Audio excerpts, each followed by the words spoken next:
सदाशिवसमारम्भां शङ्कराचार्यमध्यमाम् अस्मदाचार्यपर्यन्तां वन्दे गुरुपरम्पराम्. Welcome you all with my love and respects.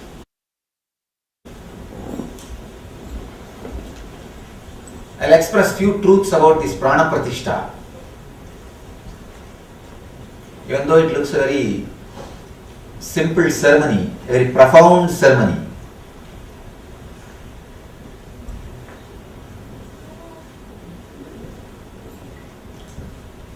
the Vedic tradition, the masters have discovered different methods to connect with the cosmic energy, different ways to relate with the cosmic energy. I can say, with thorough research and development for thousands of years, these techniques and methods have been designed and evolved to help human consciousness. Constantly we are abused saying that Hindus worship idols. Be very clear. We don't worship idols. We worship through idols. There is a big difference between worshipping idol and worshipping through the idol. You don't stand here and say, "Oh stone, please heal me. Oh marble stone, you look very pretty. Please give me money or solve my problem. Oh black stone, you look really great. Please give me more meditation." No. We ask, "Oh Shiva, let me achieve deeper meditation. Oh Mahadeva, let me be healed. Oh Rama, let you help me. Oh Krishna, let you give me more love." We worship through the idol. Please understand, not the idol itself. So these are more like connections. The way to connect. These are more like cell phones. You don't talk to cell phone itself. You are talking through cell phone to somebody. You don't say, "Oh cell phone, I want to talk to you." But the problem is, an onlooker who is standing and who doesn't know the science of cell phone thinks you have a small piece in your hand and you go on talking with it. Sometimes they may even conclude that you are mad. That is what is happening with the short visioned individuals and groups goes on abusing and complaining that Hinduism worships idols. Please be very clear. Our masters were such a profound, practical people. They created methods and techniques for every level individual to connect with higher consciousness. The other day, one fool was arguing. I saw in a public meeting with one spiritual leader, and unfortunately that spiritual leader is also unable to answer. That fool goes on arguing the religions which teaches the formlessness has elevated the people to that level. No, it never happened. Understand, it never happened. It's like you are caught in the flood, rescue workers come by helicopter and they say, please come up, we will save you." It's actually like a teasing. Not only not rescuing, it's teasing, disrespecting. But unless they put a ladder or unless they make a connection for this guy to go or unless they come down to rescue him, there's no other way. It will be just wasting time and energy. Only when they put a ladder or they come down physically. Putting ladder is this worshipping through the murtis. Coming down physically is avatara purushas. Incarnations coming down. Only if that too happens, people can be elevated to the higher consciousness. People can be helped. to higher consciousness. It never happens just directly by formlessness, even though in the ultimate, God is beyond form and formlessness. He is not even formlessness, He is beyond formlessness. See, what you will understand by the word formlessness?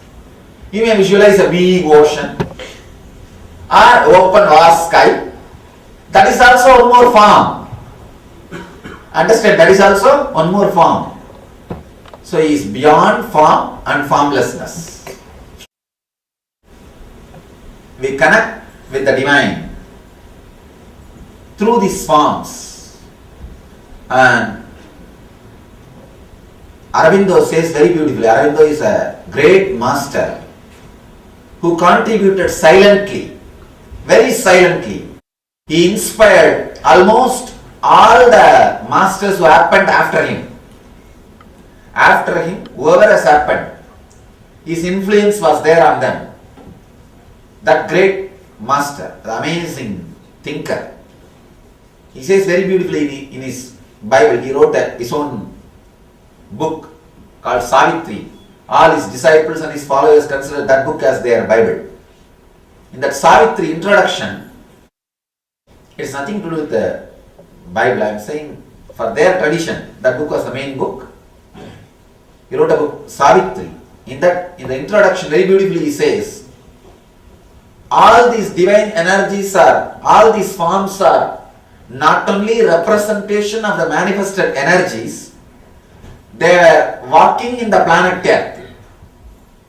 So by connecting to these forms, you can connect to that particular dimension of the energy, ultimately the God Himself.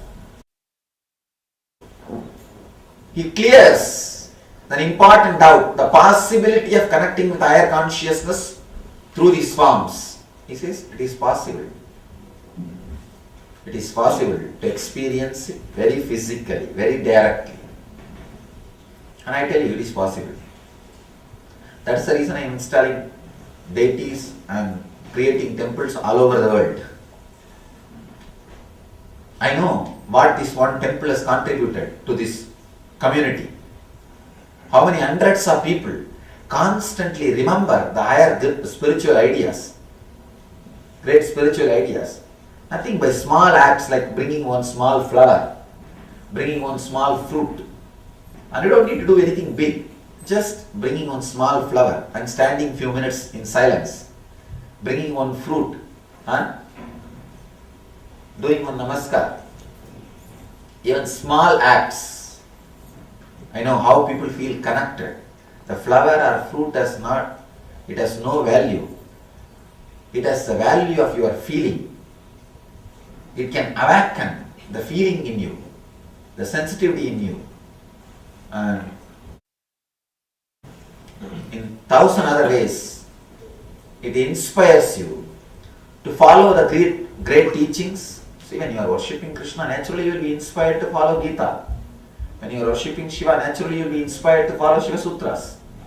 When you are worshipping Sai Baba, naturally you will be inspired to follow his teachings. When you are worshipping Rama, naturally you will be inspired to follow the Yoga Vasishta, Rama Gita. There are so many great books. Ramayana itself is a scripture. The way in which Rama lived is an ideal. See, Krishna lived as an Avatara Purusha. You can't do what he did. You only have to do what he said. But Rama lived like a normal man, creating an ideal life. So you can just do what he did. That kind of an inspiring energy. So we are worshipping, connecting with these great masters, Avatara Purushas, whom we worship as direct representatives of the gods and direct gods, not even representative, they are gods, whom we worship as gods. You will feel inspired to live the great Jivan Mukti truth, living enlightenment. That's the reason we go on installing deities and creating temples all over the world. Today, you have three great incarnations, Avatara Purushas, the Rama, Krishna and Shirdi Sai Baba. three great incarnations, deities are energized and the Murti Prana Pratishtha happened. Connect with those great avatar Purushas through these deities. Not only you will have physical health, mental well-being, you will experience the amazing spiritual consciousness, experiencing the great truths.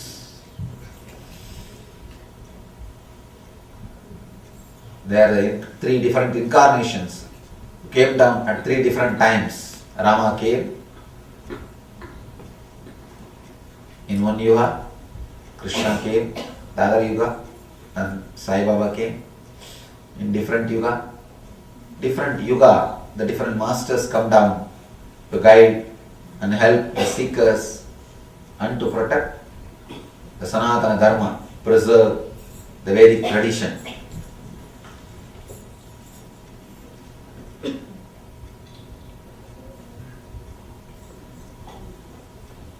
Feeling connected to these great murtis is such a powerful method to elevate yourself again and again.